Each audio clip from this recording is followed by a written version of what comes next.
जवान महिला को दफन किया जा रहा है, जो कि फिर रात के अंधेरे में दोनों मिल करके उसे कब्र में बारी बारी से जाते और कहते हैं कि आग को पानी से बुझाया जा सकता है, लेकिन हवस की आग को कभी नहीं।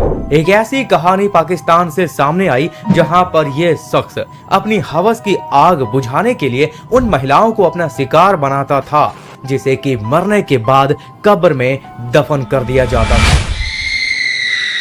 लेकिन एक बार गाइस, जब वो हर बार की तरह किसी और दूसरी मृत महिला का रेप करने के लिए रात के अंधेरे में कब्र में घुसा, तो उसने कुछ ऐसा देखा जिसे देखने के बाद उसने दोबारा से ऐसी ना हरकत करने की अपने उस खुदा से कसम खा ली। तौबा मांगी अल्लाह से, खौफ खाया मैंने, बुलंद बंद नहीं करूंगा। पर क्या थी पूरी कहानी और आखिर उसने उस रात ऐसा क्या देखा उस कब्र में, ये सब जानने से पहले मेरा नाम है। जब 2003 में पाकिस्तान के पापोश नगर कब्रिस्तान में अजीबोगरीब घटनाएं घटनी शुरू हो गई। जिन कब्रों में महिलाओं को हाल ही में दफन किया जाता था, उन कब्रों के ऊपर कुछ अजीब सी घटनाएं देखने को मिलती, जैसे कभी उसके ऊपर बिछी हुई चादर खिसकी हुई नजर आती, तो कभी उसके ऊपर का स्लैब ही पूरा का पूरा खिसका हुआ नजर आता। शुरुआत में लोगों ने इसे नजरअंदाज किया, लेकिन धीरे धीरे ये घटना बढ़ने लगी।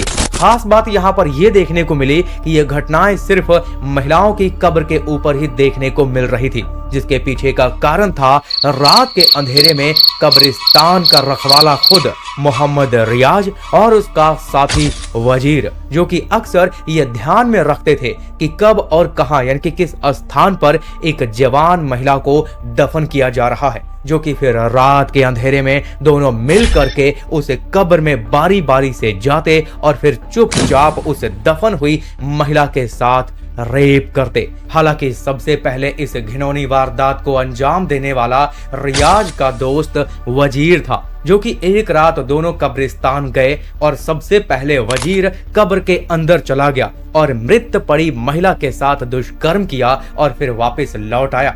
बाहर खड़ा रियाज उसका इंतजार कर रहा था और ये देखने के बाद रियाज की भी हवस जाग उठी और फिर दोनों ने मिलके ये सिलसिला कई सालों तक जारी रखा और ऐसे ही समय बीतता गया। और फिर आई वो काली भयानक रात।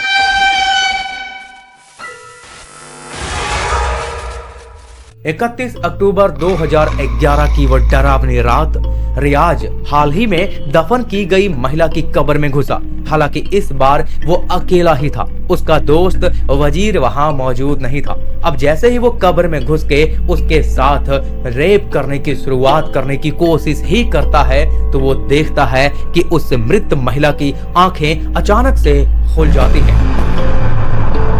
इतना ही नहीं, उसकी आंखों से एक तेज और डरावनी रोशनी निकलती है और उसे ऐसा लग रहा होता है कि वो महिला उसी को देख रही है, जिसके बाद वो डर के मारे कब्र से जैसे तैसे बाहर निकलता है और चीखता चिल्लाता हुआ वहां से भागने की कोशिश करता है। हालांकि इस बात में कितनी सच्चाई है, ये उसकी कल्पना थी या फिर कुछ और, इस पे दावा कर पाना बहुत मुश्किल है। लेकिन जब स्थानीय लोगों ने उसके चीखने चिल्लाने की और अजीब सी आवाजें सुनी, तो कब्रिस्तान में हिम्मत करके वो गए और वहां जाके उन्होंने देखा कि रियाज मिट्टी से सना हुआ है। और यहीं पर रियाज ने डर के मारे लोगों को सब कुछ बता दिया, जिसे सुनने के बाद लोगों को हैरानी तो हुई, लेकिन उससे ज्यादा उनके अंदर आक्रोश भरा हुआ था। और फिर उन्होंने पुलिस को बुलाया और वहीं पे रियाज को गिरफ्तार कर लिया गया। और फिर पूछताछ के दौरान उसने कबूल किया कि उसने एक नहीं, दो नहीं, बल्कि 50 से भी ज्यादा महिलाओं की, यानी कि मृत महिलाओं के साथ कब्र में घुस के उसकी आबरू लूटी है। लेकिन हैरानी की बात यहाँ पर यह थी कि जब पुलिस ने उसके द्वारा बताए गए वजीर दोस्त की भी तलाशी ली, यानी कि उसके बारे में पड़ताल किया, तो उसका कोई भी अता पता नहीं चला। और फिर बाद में ये माना गया कि हो सकता है वजीर उसका काल्पनिक दोस्त रहा हो, क्योंकि रियाज की दिमागी हालत सही नहीं थी। हालांकि उसने बताया था कि वो कुछ साल पहले मर गया था, लेकिन अब सच्चाई यही थी। बाकी उसे पाक के तहत उसे उम्र कैद की सजा सुनाई गई,